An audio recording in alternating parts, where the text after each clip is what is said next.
اللہ تعالیٰ اپنی مہربانی فرمائے. اللہ تعالیٰ اپنے ظاہری شکلیں یہ سب عارضی ہیں، ان کے پیچھے زیادہ نہیں پڑنا چاہیے. رہا بیاہ شادی میں بھی بس ہے، کوئی طبیعت کوئی موافی کوئی چیز مل جائے اللہ تعالیٰ کا انعام نہ ہو تو اللہ آخرت میں اللہ صبرمان پورے کریں گے.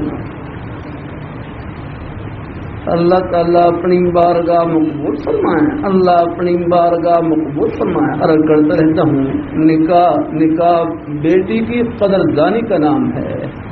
یہ سوچے کسی کی بیٹی کی ہم قدر کریں گے، ہمارے گھروں میں ہی بیٹیاں موجود اللہ ان کو برکتوں سے بھر دیں گے. اللہ تعالیٰ اپنی مہربانی فرمائے. اللہ تعالیٰ اپنی بارگاہ مقبول فرمائے.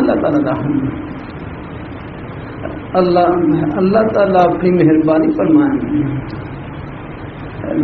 تو اللہ رحمۃ اللہ علیہ مجلس میں فرمانے لگے کہ سونا انسان کون ہوتا ہے؟ سونا انسان.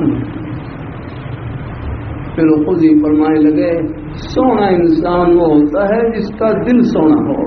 کہ سونا انسان وہ ہوتا ہے جس کا دل سونا ہو، اور سونا دل وہ ہوتا ہے جو اللہ تعالیٰ کی محبت سے بھرا ہوا ہو، اللہ تعالیٰ کی یاد سے بھرا ہوا ہو، اللہ پاک کے پیارے حبیب صلی اللہ علیہ وآلہ وسلم آپ کی محبت اطاعت کے جذبے سے بھرا ہوا ہو، صحابہ کرام اہل بیت کی محبت سے بھرا ہوا ہو، اولیاء کرام بزرگان دین ان کے نقش قدم پر چلنے کے جذبے سے بھرا ہوا ہو، دل میں کسی کے بارے میں حسد نہ ہو، کینہ نہ ہو، بغض نہ ہو، اندر کی بیماریوں سے پاک اور صاف ہو.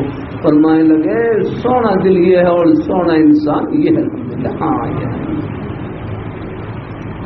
آدمی صرف شیشہ دیکھنے سے سونا نہیں بنتا، دل کو شیشہ بنانے سے سونا بنتا ہے. ہاں اللہ تعالیٰ اپنی مہربانی فرمائے. بلال رضی اللہ تعالیٰ عنہ رنگ کے سیاہ لیکن دل کتنا منور روشن کہ مکہ مکرمہ میں فرش پر چل رہے حضور جنت میں ان کے قدموں کی آہٹ سن رہے. یہ تھے سونے انسان.